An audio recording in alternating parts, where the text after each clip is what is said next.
Bismillahirrahmanirrahim. Assalamualaikum warahmatullahi wabarakatuh. Welcome back to my channel, Jamal Official Vlog. Semangat pagi, luar biasa, tetap semangat. Teman-teman, ketemu kembali ya dengan channel ini. Alhamdulillah ya, mudah-mudahan kalian sehat selalu. Kali ini saya akan bahas dan bawakan, yaitu Shopee sudah menggunakan pihak keempat untuk mengurus tagihan yang macet alias nasabah yang gagal bayar. Seperti apa? Pihak keempat. Simak videonya. Jangan pernah takut oleh ancaman dan teror dari DC pinjaman online.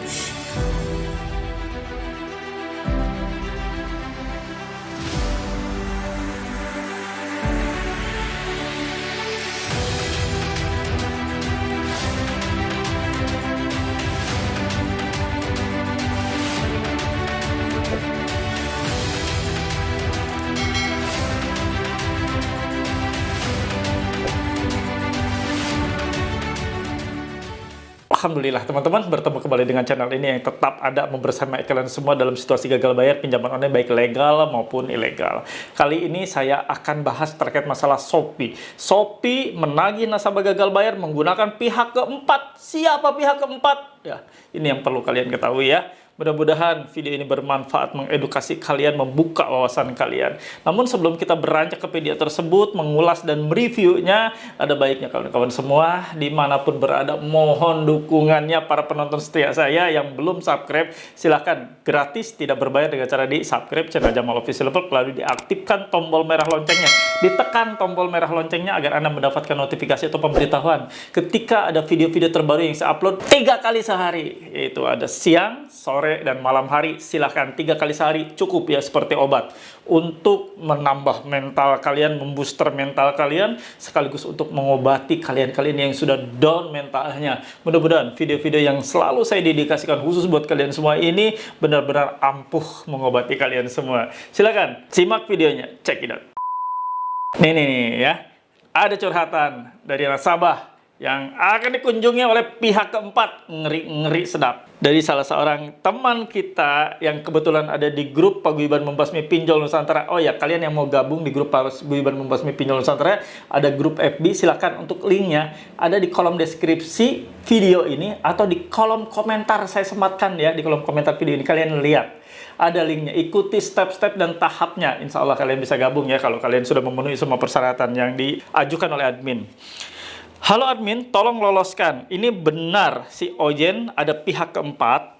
Sejauh ini yang gagal bayar gimana ya? Si Oyen S pinjam. Jadi dia di S pinjam di Oren ya, Shopee. Seperti ini bunyinya. Kirimannya dari 089563111030 yang terhormat Bapak Ibu.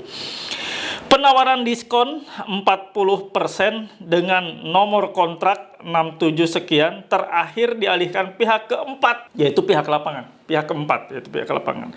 Pay letter 0 menjadi RP 0, S pinjam 13.741.869 menjadi 8 juta sekian, pembayaran di nominal atas lunas. Pilihannya hanya 2. 1. Bayarkan semua tagihan dengan diskon keringanan via aplikasi.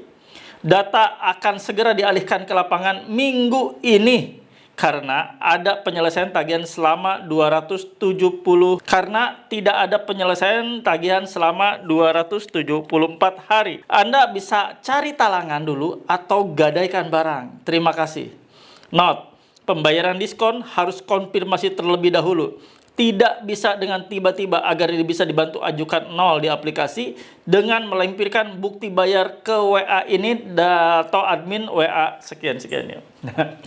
Nah, ini nasabah juga nanyain, Pak, pihak keempat itu apa? Nah, dia bilang, pembayaran diskon 40% dengan nomor kontrak sekian sebelum dialihkan ke pihak keempat, yaitu pihak lapangan. Oh, baru tahu ada pihak keempat ya.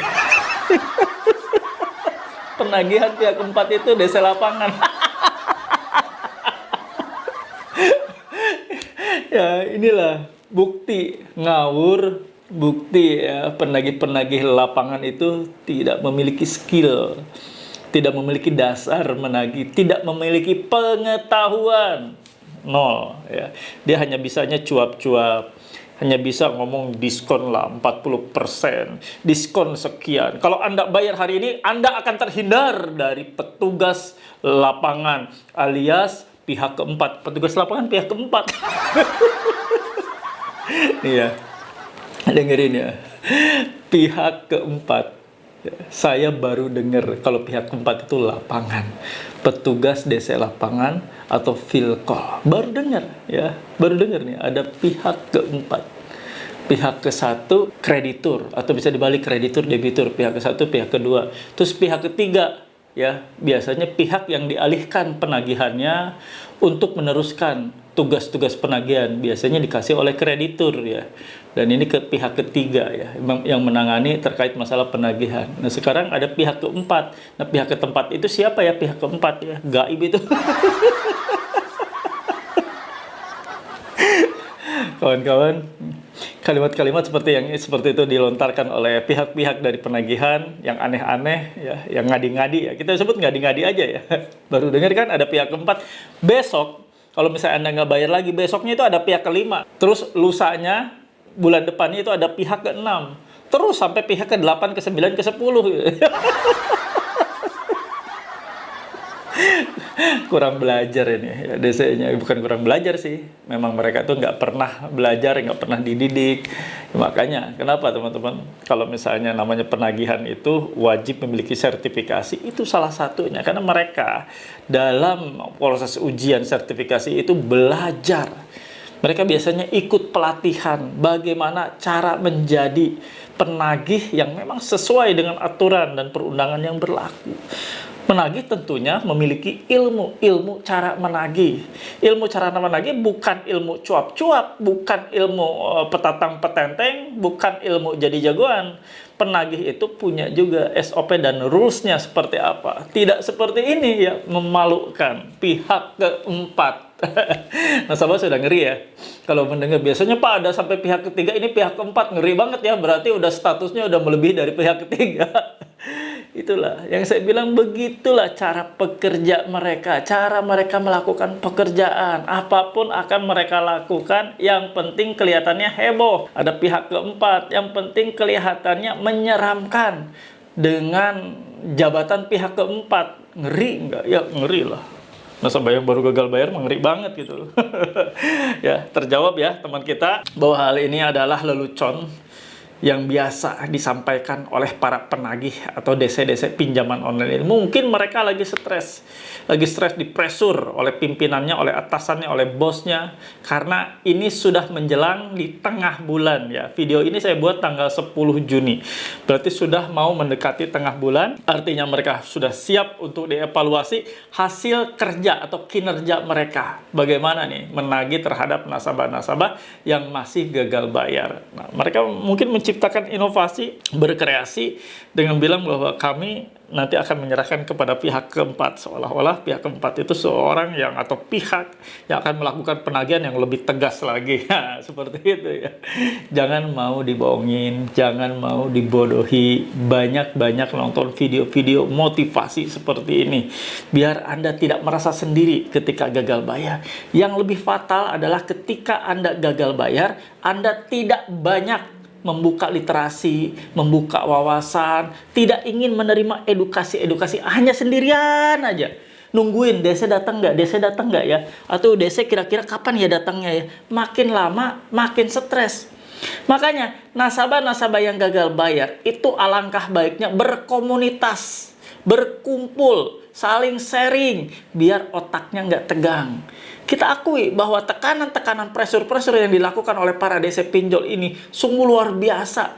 Dari yang biasa saja, dari yang sungguh tidak luar biasa, sampai yang tidak beradab, tidak beretika, semuanya ada. Anda baru menerima hal semacam ini karena Anda baru gagal bayar. Sementara mereka sudah expert. DC-DC pinjol ini sudah sering menghadapi 1-2 orang, udah dilampaui.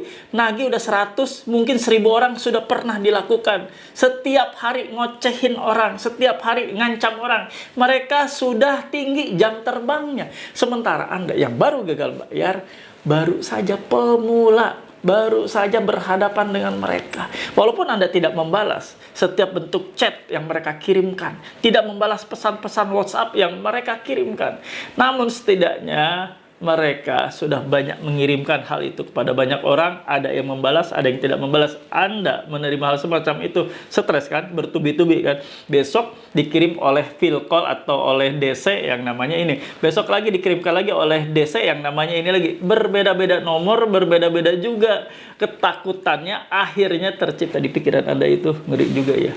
Makanya banyaklah kalian bergabung, ya, banyaklah kalian sharing di grup yang memang disediakan khusus ya. Khusus untuk channel ini menyediakan grup Facebook, yaitu di grup Paguyuban Membasmi Pinjol Nusantara. Seperti yang tadi saya bilang, silahkan Anda bisa bergabung. Untuk link atau tautannya ada di kolom komentar video ini atau di kolom deskripsi. Biar kalian tidak merasa sendiri. Ingat, kalian nasabah gagal bayar itu tidak sendirian. Banyak di sana nasabah yang gagal bayar sama, senasib dengan Anda, menghadapi hal yang sama. Namun, mereka berupaya untuk keluar dari zona ketakutan dengan cara bergabung dalam satu komunitas untuk saling sharing, untuk menerima informasi, berbagai macam informasi yang digagal bayar oleh dia. Pinjol ya, apa yang digagal bayar oleh dia, menerima banyak informasi dan masukan atas setiap teror yang diterima oleh nasabah-nasabah lainnya juga. Jadi ketika Anda mendapati, oh ternyata yang diteror ke saya, yang dikirim ke saya via pesan WhatsApp itu sama, ternyata dikirim juga kepada nasabah-nasabah lain yang sama ya, menghadapi kredit atau gagal bayar di pinjol yang bersangkutan. Nah, seperti itu kan. Jangan merasa sendiri karena Anda tidak sendirian. Jangan merasa gagal bayar sendiri karena Anda tidak gagal bayar sendirian. Sama-sama semuanya berjuang untuk menenggelamkan pinjaman online ini dengan cara gagal bayar. Tidak ada lagi opsi lain. Coba cek dan lihat, 23 aplikasi siap-siap ditutup oleh pemerintah bila TWP-nya atau tingkat on prestasi atau gagal bayar di atas 90 harinya, TWP 90 harinya makin naik dan membengkak. Sekarang saja sudah di atas 5%, mereka sudah diancam akan dilakukan penindakan untuk ditutup oleh OJK ya. Itu punishment terakhir itu bisa ditutup kalau mereka masih tinggi tingkat gagal bayarnya. Bener kan? Terbukti kan? Gagal bayar Anda membuat mereka kerepotan. Makanya kalau Anda menerima berbagai macam ancaman, nggak usah dipikirin deh. Ancaman-ancaman kayak gini, laporin polisi nggak ya Pak? Kira-kira gimana ya Pak? Apa saya lapor aja segera? Nggak usah kawan. Nggak usah merepotkan diri sendiri. Biarkan mereka yang repot nantinya dengan cara gagal bayar Anda itu. Mereka akan repot. Para DC yang sudah melontarkan kalimat-kalimat tidak wajar, tidak pantas, tidak beretika, tidak beradab, lama-lama mereka juga akan keluar dari perusahaan pinjol itu karena mereka tidak digunakan lagi, tidak dipakai lagi oleh pihak pinjolnya. Karena TWP 90 makin naik, buat apa melihara kolektor-kolektor seperti itu? Buat apa melihara DC-DC pinjol seperti itu? Pinjol tidak akan pernah mau menggaji buta para DC yang tidak becus kerja. DC yang bisa koar-koar seperti itu nggak akan dipakai lagi. Koar-koar boleh kalau ada hasilnya bagi pinjol ya. Kalau pinjol akan gunakan seseorang atau pihak-pihak tertentu untuk melakukan penagihan tertentu, mereka mengharapkan target terpenuhi, target tercapai, tingkat on prestasinya rendah, tingkat gagal bayarnya rendah. Kalau tingkat gagal bayarnya makin tinggi, mereka masih menggaji, ya mereka juga nggak bakal mau. Di mana ada orang yang tidak ada manfaatnya tetap digaji, ada nggak? Nah, ya pas ya. Jadi Anda paham kalau misalnya hal tersebut tidak usah kalian pikirkan. Gagal bayar adalah tindakan yang cukup baik untuk saat ini ketika kalian gagal bayar. Tidak ada lagi hal yang lain yang bisa kalian lakukan kecuali gagal bayar. Jangan aneh-aneh, nggak usah lah kalian lapor sana sini ya. Udahlah, buat energimu untuk yang lain saja. Sisakan energimu untuk kebutuhan yang lain. Jangan Anda terfokus diperas otaknya hanya untuk ngurusin pinjol. Biarkan Anda nggak bisa bayar, Anda nggak sanggup bayar, gagal bayar. Semua resiko sudah Anda ketahui. Resiko hanya masuk selik OJK, bila itu juga dimasukkan ke selik OJK. Resiko lainnya, Anda akan dipidana penjara? Nggak mungkin, tidak ada satupun. Namanya nasabah gagal bayar, tidak bayar utang pinjol di penjara. Karena Undang-Undang Nomor 39 tahun 99 Hak Asasi Manusia ya, undang-undang ini di pasal 19 ayat 2 sudah jelas. Tidak ada satupun, ya tidak ada seorang pun bisa dipidana penjara atas putusan pengadilan karena tidak melakukan pembayaran utang piutang. Fix, Anda tidak bisa dipenjara. Anda akan digugat secara perdata digugat dugaan wan prestasi, minim kemungkinan terjadi karena banyak hal yang harus dipertimbangkan oleh pihak dari pinjol ini. Pinjol didirikan, pinjol dibuat bukan untuk saling berdebat di meja hijau di pengadilan. Mereka didirikan ini, pinjol ini untuk profit, untuk keuntungan, untuk cuan. Nggak mungkin mereka mau meribetkan diri dan merepotkan diri dengan menggugat seperti itu. Ya, itu bukan visi misi tujuan mereka mendirikan pinjol. Paham ya? Oke kawan-kawan, kayaknya udah cerah nih kalian semua. Saya senang kalau kalian semua sudah cerah, apalagi komentar-komentar ya. Saya paham, saya mengerti Pak. Saya sudah tidak takut lagi Pak. Alhamdulillah, benar-benar itu kenikmatan yang luar biasa. Kalau saya sudah mendengar atau melihat tulisan Anda di kolom komentar, Anda bilang Alhamdulillah, saya sudah tidak takut lagi. Aduh, sejuk banget saya dengarnya. Dan saya merasa makin semangat lagi untuk mengedukasi kalian. Karena edukasi saya tidak akan pernah berhenti sampai di sini. Tidak akan pernah berhenti ketika Anda bilang Alhamdulillah saya tidak takut. Karena masih banyak korban-korban lain Pak, Ibu. Masih banyak korban-korban lain di luaran yang saat ini masih belum terjerat, masih belum masuk ke lingkaran pinjol yang laknat ini. Suatu saat kalau mereka masuk, siapa yang mengedukasi lagi? Yuk sama-sama kita edukasi mereka. Sama-sama kita gaungkan. Gagal bayar adalah cara terbaik untuk menyelesaikan segala macam masalah teror yang saat ini terjadi. Yuk sama-sama kita belajar lebih lagi, kita mengedukasi mereka. Cara Anda adalah dengan cukup men-share video-video ini. Cara Anda adalah dengan cukup share di semua sosial media kalian. Insya Allah, siapapun yang melihatnya akan termotivasi. Terima kasih teman-teman yang sudah menonton video ini. Seperti biasa, kasih feedback yang baik buat saya dengan tulis dan ketik di kolom komentar. Saya paham, saya mengerti, saya tidak takut. Anda tidak takut? Ya, tidak takut. Ngapain takut? Ini hanyalah ancaman, hanyalah gertakan agar kita bayar segera. Agar Anda menyegerakan bayar. Tidak ada yang lain. Anda kan sudah paham dan sudah mengerti. Semua ini hanyalah teror. Teror lewat online. Teror yang tidak pernah terjadi. Teror yang tidak akan pernah teraktualisasi. Paham ya? Oke kawan-kawan, silakan tulis dan ketik di kolom komentar. Saya paham, saya mengerti, saya tidak takut. Halo teman-teman semua. Jangan lupa ya untuk subscribe channel YouTube Jamal Official Vlog, lalu aktifkan loncengnya untuk mendapatkan notifikasi terbaru dari setiap video-video yang telah diupload. Jangan lupa juga untuk di-like, di-komen, dan di-share. Terima kasih. Alhamdulillah teman-teman, sampai di ujung video, seperti biasa saya kasih kesimpulan. Apa yang mereka bilang bahwa kami akan turunkan pihak keempat dari pinjam. Kalau Anda masih belum melakukan pembayaran, bohong. Nggak ada pihak keempat. Kalau ada pihak keempat, besoknya ada pihak kelima, 6, 7, 8, 9, 10. Biasalah. Mereka ngelawak. Kalau mau menjelang tengah bulan, akhir bulan, mereka ngelawak. Biarin aja. Lawakan-lawakan mereka merdulah lumayan ya di kuping kita. Sebagai guyonan aja ya. Sebagai candaan. Nggak masalah. Karena lawakan-lawakan tersebut sebagai selingan aja di antara kerewetan hidup yang saat ini tengah kita hadapi. Oke kawan-kawan, saya pamit saja. Sebelum saya pamit, biasa ya, saya ingin mendoakan. Saya rindu banget mendoakan kalian semua, dimanapun berada. Yang saat ini sedang nonton video saya, kalian yang sedang sakit, terbaring sakit, insya Allah, Allah sembuhkan penyakit kalian. Allah angkat sakit penyakit kalian sehingga kalian bisa sembuh, pulih kembali, untuk kembali berkumpul dengan keluarga, kembali beraktivitas dengan normal, mengais rezeki, mencari rezeki, ya rezeki Allah tentunya. Kalian yang saat ini rumah tangganya tidak baik-baik saja, insya Allah, Allah akan kembali rekatkan, eratkan dalam tali kasih Allah, dikembalikan menjadi keluarga yang sakinah, mawadah, warahmah, penuh kasih sayang. Mudah-mudahan Allah melimpahi rumah tangga kalian dengan keberkahan. Kalian yang saat ini sedang bingung mencari-cari pekerjaan, kesana kemari, bingung mencari lowongan pekerjaan, belum ketemu, insya Allah, sabar. Allah akan berikan pekerjaan itu dalam waktu dekat. Terus berusaha ya, tetap fight. Kalian yang saat ini sedang banyak teror, dekatkan diri lagi dengan Allah, dengan Rabbmu, dengan Tuhanmu. Insya Allah seluruh rezeki, seluruh solusi akan hadir untuk kalian semua. Terima kasih yang sudah menonton, yang sudah mendukung channel ini. Salam hormat dari saya. Semoga kalian limpah rezeki. Saya pamit undur. Robbana atina fid dunya hasanah wa fil akhirati hasanah wa qina azabannar. Wallahu muwaffiq ila aqwamit thoriq. Wabillahi taufiq wa hidayah. Wassalamualaikum warahmatullahi wabarakatuh. Bravo.